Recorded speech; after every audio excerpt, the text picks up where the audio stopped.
We upgraded our cruise cabin to a suite, but was it worth it? JJ Cruise.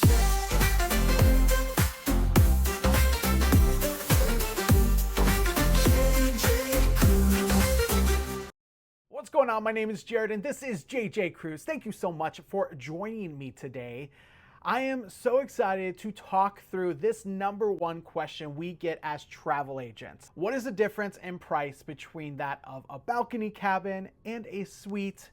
And do you recommend it? Is it worth the upgrade cost? Today, I am answering that age-old question based off our current experience on board Royal Caribbean International's Navigator of the Seas. Today, I'm going to tell you everything that happened within the suite, the good, the bad, as well as if it was worth the price. And not just if it was worth the price, but who is this junior suite upgrade really meant for? Before we get into all of those good details of this suite, please subscribe to the channel. All we do is talk cruise content, whether it's cruise news, stories from the seas, maybe ship tours, whatever it is cruise related, we're your source. So please subscribe to the channel. It's free to you, means the world to us.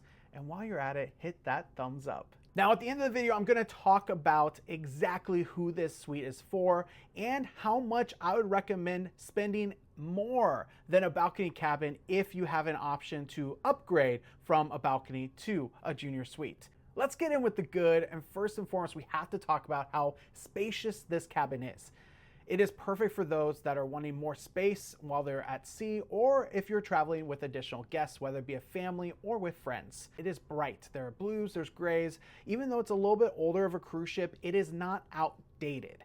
And that is something that we love to see. On top of that, we sat down on the sofa, the chair, and the beds, all super comfortable. And that's something that you want to have when you're in a suite. When it comes to unpacking for a longer itinerary, whether it's 7 nights or longer, this cabin is spacious in storage as well.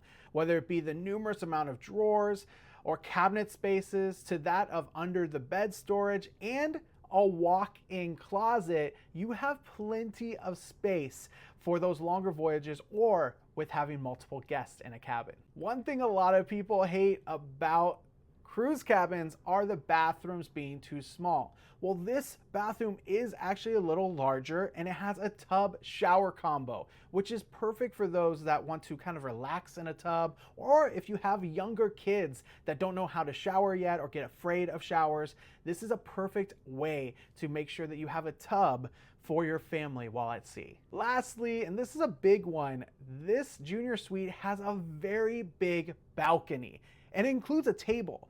So if you're someone who likes to really sit out on your balcony and look out at the ocean or at port, wherever you may be, and have a nice dinner, whatever it is you like to do on your balcony, you can do on this larger balcony space in this junior suite. Those were the good. Let's talk about the bad real quick. The bad is a little more than we would like to have for a suite life. First and foremost, the amount of outlets. There are only 2 US outlets and 1 USB in the phone next to the bed available across the entire suite. Now, it does have to be noted that this is very normal for this class with the age of this ship, but it's still something that is a bad because we all have a lot to charge nowadays in our modern era, and only having 2 US outlets and 1 USB is really hard. On top of the technology with outlets comes that of the TV. This TV is small. And now it's not a box TV by any means. It is a small TV that's really hard to see from your bed. Along with all this electronics and outlet space, one of the bads is that you have a Lavazza coffee maker inside your junior suite. Sorry, I should say that's not the bad. The bad is there's nowhere to plug it.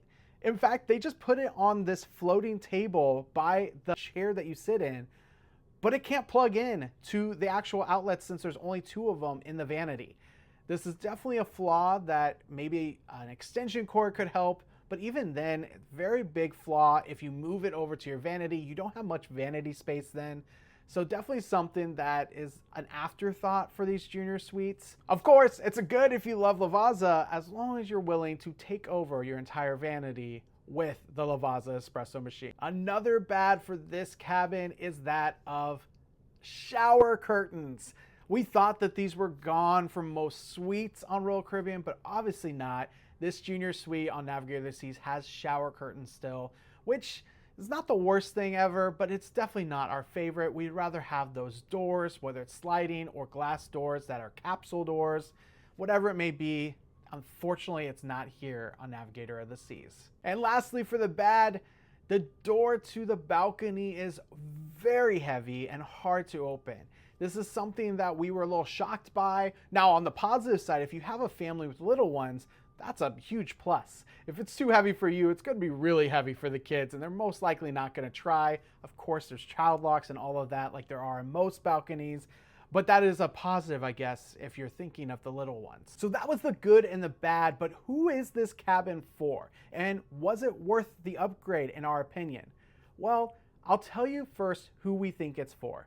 This junior suite is definitely worth the value of an upgrade if you have multiple guests. If you're someone that's traveling with friends and you might have 3 or 4 guests in a cabin, maybe up to 5 if some of the junior suites do allow it.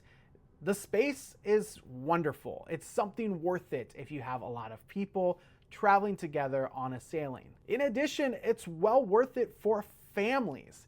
If you're someone that has kids, younger kids especially, that a tub would make bath time more pleasant, this could be worth it just in that alone. The shower tub combo is definitely relaxing for those that like to take a bath, but it's also sometimes necessary for those with young kids who really only do take baths. The third person we think that this is for is those that are going towards points.